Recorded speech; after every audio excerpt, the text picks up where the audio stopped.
FTP நேயர்களுக்கு வணக்கம். இன்று நம்முடன் ஓபிஎஸ் ஆதரவாளரும் முன்னாள் சட்டமன்ற உறுப்பினருமான திரு சுப்பரத்னம் அவர் நம்ம இருந்திருக்கார். வணக்கம் சார். வணக்கம் வம்சி. வணக்கம் சார்.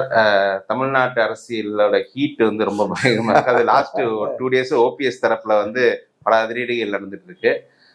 நான் முதல் பொறுமைசாலி கோபப்பட்டால் உண்மையிலே அதோட உக்கிரம் கடுமையாக சாது மிரண்டால் காடு கொள்ளாது என்பதை போல பொறுமைசாலி கோபப்பட்டால் அதோடைய உக்கிரமும் வேகமும் அதிகமாகத்தான். இப்போ வந்து சாதுவான ஓபிஎஸ் வந்து எந்த காட்டை எரிச்சிருக்காருன்றதான் முதல்ல வந்து என்டிஏ கூட்டணி வந்து வெளியே வந்ததை பத்தி நீங்க சொல்லுங்க.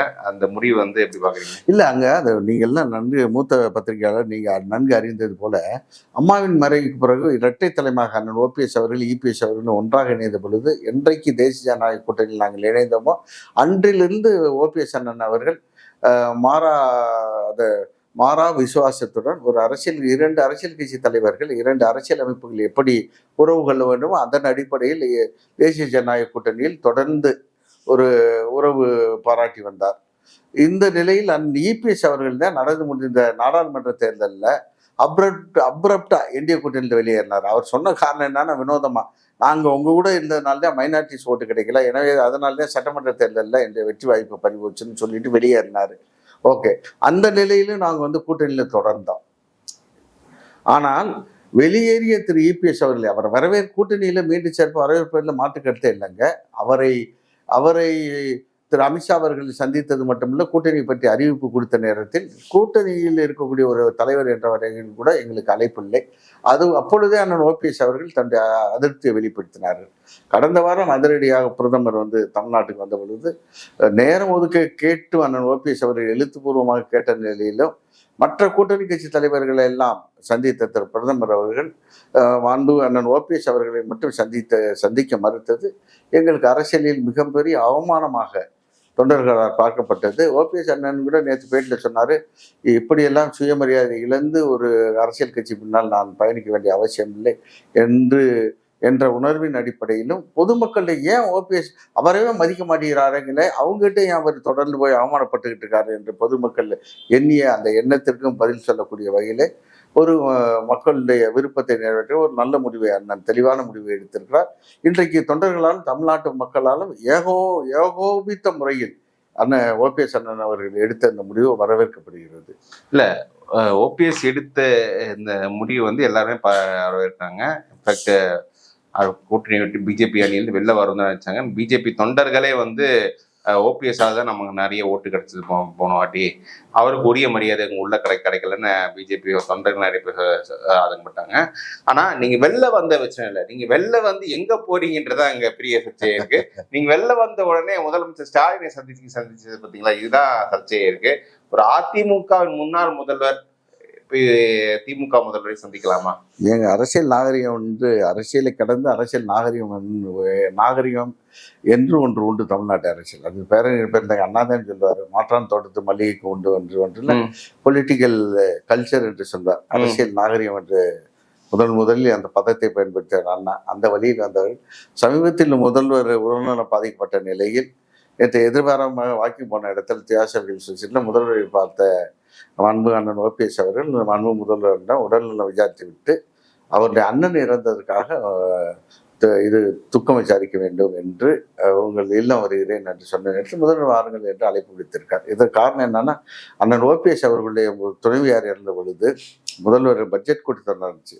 ஓடோடி வந்து அந்த ஆஸ்பத்திரியிலே வந்து அண்ணன் ஓபிஎஸ்க்கு ஆறுதல் சொன்னது மட்டுமில்லை, அங்கே இறுதி நிகழ்ச்சிக்கு முன்னால் மூத்த அமைச்சர்லாம் அனுப்பிச்சு மரியாதை செய்தார். அதற்கு பிறகு ஓபிஎஸ் அண்ணனுடைய தாயார் அம்மா மறந்த பிறகு முதல்வர் அவர்கள் தொலைபேசியில் பேசியது மட்டுமில்லை, மூத்த அமைச்சரான அண்ணன் ஐபி அவர்களே அந்த மாவட்டத்தை சேர்ந்த சட்டமன்ற நாடாளுமன்ற உறுப்பினர்களை அனுப்பி அஞ்சலி செலுத்த செய்தது மட்டுமில்லை, 1 மாதம் கழித்து ஓபிஎஸ் அண்ணன் அவர்கள் அந்த காரியங்களை 1 மாதம் கழித்து சென்னை வந்த பிறகு சென்னைக்கு இல்லம் தேடி வந்து மாண்பு முதல்வர் அவர்கள் அவரிடம் அனுதாபம் தெரிவித்த அந்த நிகழ்வுகளின் அடிப்படையில் அவருடைய மூத்த அண்ணன் அவர் வீட்டில் ஒரு துக்க சம்பவம் அவருடைய மூத்த அண்ணன் இறந்திருக்கிறார். எனவே நம்முடைய தமிழர்களுடைய பண்பாட்டை மனதில் கொண்டும் நமக்கு இது நம்முடைய தார்மீக கடமை என்ற அடிப்படையில் மாண்பு முதல்வர்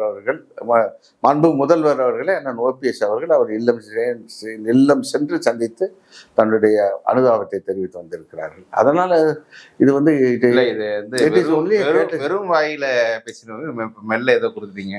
இப்ப வந்து இதுவரை அதிமுக தொண்டர்கள் என்ன சொல்றாங்கன்னா, இப்ப தெரியுதா நாங்க இதுக்கு ஓபிஎஸ் நீக்கணும். ஆமா ஆமா, ரொம்ப தெரியும். இது கொடநாடு வழக்க கூட 30 நாள்ல நான் 3 மாசத்துல நான் தீர்ப்பு விசாரிச்சு குற்றவாளியை கண்டுபிடிப்பேன்னு முதல்வர் சொன்னாரு. அது ஏன் விசாரிக்கப்படலைங்கிறது எதிர் முகாமில் இருக்கக்கூடிய அதிமுக தொண்டனுக்கும் தெரியும், பொதுமக்களுக்கும் தெரியும். அண்ணன் ஓபிஎஸ் அவர்கள் எதிர்க்கட்சி துணைத் தலைவராக இருந்த பொழுது திரு எடப்பாடி இபிஎஸ் அவர்கள் வைத்த கோரிக்கை வைத்து முதல்வரே சட்டமன்றத்தில் எழுந்து எதிர்க்கட்சியினுடைய கொறடா திரு வேலுமணி அவர்களுடைய கோரிக்கையை ஏற்று துணைத் தலைவராக அவர் பரிந்திருக்கக்கூடிய உதயகுமாரை ஏற்றுக்கொண்டு திரு ஓபிஎஸ் அவர்களை விடுவித்து இடமாற்றம் செய்யுங்கள் என்று சொன்ன வரலாறும் இருக்கிறது. நாங்கள் வந்து அவரோட முதல்வருடைய அன்பை பெற்று அனுசரித்து போய் ஒரு பிடிமா இருந்திருந்தா எங்களுக்கு இந்த மாதிரி பின்னடைவெல்லாம் வந்திருக்காது. மாண்பும் முதல்வர் முன்னாள் அமைச்சர்களவே இது சட்டமன்ற மரபுப்படி என்னன்னா எதிர்கட்சி தலைவர்கள் வரிசையில் முன் வரிசையில் உட்கார்றது வழக்கம். ஆனால் 3 முறை முதல்வராக இருந்த மாண்பு அண்ணன் ஓபிஎஸ் அவர்களுக்கு முன்வரிசையில் இன்றைக்கு எதிர்கட்சி தலைவராக இருக்கக்கூடிய திரு செல்வ பெருந்தகை போன்றவர்கள் அமர்ந்திருக்கார். அந்த வரிசையில் இடம் ஒதுக்காமல் 4வது வரிசையில் இடம் ஒதுக்கியிருந்து அரசியல் ரீதியாகத்தான் உறவு இருக்கிறது என்பது தெல்ல தெளிவாக வெளிப்படும். எனவே தனிப்பட்ட உறவோ எங்களை அப்படியெல்லாம் அரசியல் பண்ண வேண்டிய அப்படியெல்லாம் அரசியல் பண்ண வேண்டிய அவசியம் இல்லை. ஒளிந்து மோறு குடிக்க வேண்டிய அவசியம் இல்லை. இல்ல இப்ப எல்லாரும் என்ன சொல்றாங்க, ஓபிஎஸ் வந்து திமுகவுடன் கூட்டணி வைக்க போறாருன்னு. அது ஓபிஎஸ் மறுக்கல, திமுக கூட்டணி சேர்வீங்க, ஓபிஎஸ் மறுக்கலையே. நான் ரொம்ப தெளிவா சொல்றேன், அந்த செய்தியை நாங்க மறுக்கவில்லை. மிக தெளிவாக. அப்ப தப்பு இல்ல இல்ல, என்ன எதிரி கட்சியோட எதிர்கட்சி என்று எதிர்கட்சி அரசியல்ல வந்து நிரந்தர எதிரியும் கிடையாது, நிரந்தர நண்பனும் கிடையாது. இது பழமொழிக்காண்டி சொல்ல. இந்த புரட்சித்தலைவர் எம்ஜிஆருடைய காலம், அம்மாவுடைய காலம் என்பது வேறு. நெரேட்டிவ் என்ன has been put into lot of changes. அன்றைக்கு இருந்த கள நிறுவனம் வேறு, அன்றைக்கு இருந்த அரசியல் சூழல் வேறு. இன்றைக்கு நாங்கள் அடிபட்ட புலியாக இருக்கிறோம். சரிங்களா? திரு இபிஎஸ் அவர்கள் ஒன்றுபட்ட அதிமுக வந்தால்தான் கட்சிக்கு எதிர்காலம் என்ற அடிப்படையில் பெருந்தன்மையோடு தொலைநோக்கு பார்வையோடு அண்ணன் அழைப்பு விடுத்தால் காலம் கடந்து விட்டது என்று ரொம்ப துச்சமாக பேசுகிறார். அது மட்டும் இல்லை, தனிப்பட்ட முறையில் வந்து ஒரு 30 ஆண்டு காலம் பழைய நட்பை கூட மறந்து விட்டு ஓபிஎஸ் யாருக்கு எந்த காலத்தில் விசுவாசமாக இருந்தார் என்று தனிப்பட்ட முறையில் தாக்குதல் நடத்துகிறார். அவர் மனம் புண்படக்கூடிய வகையில் அவர் வந்து விசுவாசம் இல்லாதனால்தான் அம்மா தொடர்ந்து 3 முறை முதலமைச்சரை நியமிச்சாங்களா? நவீன காலத்து பரதன்னு பேசினாங்களா? விசுவாசத்தின் இலக்கம் ஓபிஎஸ்ன்னு சொன்னாங்களா? வசிஷ்டர் வாயால் புரமிசி பட்டம் பெற்ற ஓபிஎஸ்ஐ அண்ணன் ஓபிஎஸ் அவர்களை பார்த்து திரு இபிஎஸ் அவர்கள் தடித்த வார்த்தைகளால் பேசுவதும் என்ன தூக்கி எறிந்து பேசுவதும் என்ன அது எந்த வகையில் அரசியல் நாகரிகமான செயலாக இருக்கும்? ஒரு புறம். அடுத்து நாங்கள் முழுவதுமாக ஓபிஎஸ் அவர்கள் அம்மாவுக்கு நிகராக இந்திய பிரதமர் நரேந்திர மோடியை மதித்தார்.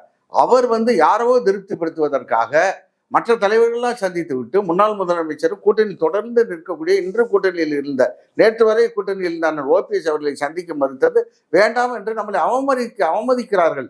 எனவே எங்களுடைய தோற்றம் என்பது அவர் origin starts from self respect movement, தன்மான இயக்கம் சுயமரியாதை இயக்கத்திலிருந்து வந்தவர்கள்.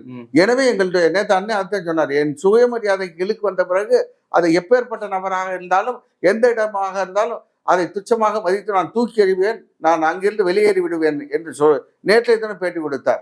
எனவே எங்களுடைய சுயமரியாதைக்கு இழுக்கு வந்தது. எனவே சுயமரியாதையை காப்பாற்றுவது கூட்டணியா சுயமரியாதை என்றால் சுயமரியாதை தான் எங்களுக்கு முக்கியம். அப்படி சுயமரியாதை இல்லாத இடத்தில் நாங்கள் இருக்க வேண்டிய அவசியம் இல்லை. அவர் சான்சஸ் ஆர் ஒயிட் ஓப்பன். எங்களுக்கு அரசியலில்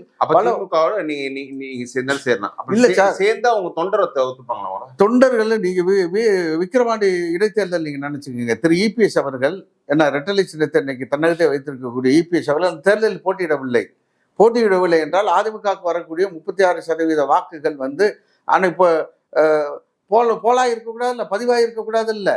எப்படி அந்த 36% வாக்குகளும் பதிவானதன் காரணமாகத்தான் திமுக வந்து இமாலய வெற்றி பெற்றது. எனவே அன்றைக்கு அதைத்தான் நான் சொன்னேன். That is what I was telling you at the outset itself. ஏன்னா நெரேட்டிவ் ஹஸ் சேஞ்ச்டு. அம்மா காலம் வேறு, தலைவர் காலம் வேறு. ஆனா அம்மா வந்து அன்னைக்கு அம்மா காலத்திலே தேர்தல் புறக்கணித்தார்கள். ஒரு அதிமுக தொண்டன் வந்து இது வாக்குச்சாவடிக்கு செல்லவில்லை, எதிர்முக வாக்களிக்கவில்லை. இன்றைக்கு திரு இபிஎஸ் அவர்கள் தேர்தலை புறக்கணித்த பிறகும் அதிமுக தொண்டன் வாக்குச்சாவடிக்கு சென்றது மட்டுமல்ல, உதயசூரியன் சின்னத்துக்கு பகிரங்கமாக வாக்களித்திருக்கிறார்கள். எனவே வந்து தொண்டர்கள் வந்து இன்றைக்கு ஓபிஎஸ் அண்ணனுக்கு இழைக்கப்பட்ட இழுக்கு அவமானங்கள் அது அந்த அவரை ஆதரிக்கக்கூடிய தொண்டர் மனதில் இருக்கிறது. அவரை ஆதரிக்கக்கூடிய தொண்டர்களும் சரி, இரண்டாம் கட்ட தலைவர்களும் சரி, ஓபிஎஸ் அவர்கள் சொல்வதுதான் சரி. ஒன்றுபட்ட அதிமுக வந்தால்தான் பலமான திமுக தலைமையிலான கூட்டணியை எதிர்க்க முடியும். ஏன் இந்த இபிஎஸ் இதற்கு தடையாக இருப்பது மட்டுமல்ல, அவர்களை தொடர்ந்து கொச்சைப்படுத்தி பேசுகிறார் என்று எதிர்முகாமில் இருக்கக்கூடியவர்களும் வருத்தப்படுகிறார்கள். ஏங்க, ஒன்றுபட்ட அதிமுக வேண்டும், இதுக்கு திமுக தோக்கடிக்கிறதுக்கு. அது ஒன்றுபட்ட அதிமுக வர்றேன்னா திமுகவை ஜெயிக்கணும். நம்மளும் இல்லையே சார், அது அரசியல்ல வந்து நாங்க அதுக்குன்னு வந்து we cannot plunge into political சன்னியாசம். ஏன் என்ன நாங்க அரசியல்ல வந்து சன்னியாசம் போக முடியாது. பண்டாரம் பரதேசிகள் போல நாங்க வந்து இதை தூக்கிட்டு அலைய முடியாது அரசியல்ல. எங்களுக்கும் அரசியல் இல்லை என்ன, எங்களுக்கு அரசியலில் சில லட்சியங்கள் உண்டு, வீராப்பு உண்டு. எங்களை துச்சமாக மதித்தவர்கள், எங்களை அவமானப்படுத்தியவர்கள், அவர்களுக்கு தக்கம் பாடம் புகட்டுவதற்கு எந்த தளம் உகந்ததோ அந்த தளத்தில் நாங்களும் பயணிப்போம். அங்கிருந்து அவர்களுக்கு சரியான அரசியல் பாடம் புகட்டுவோம்.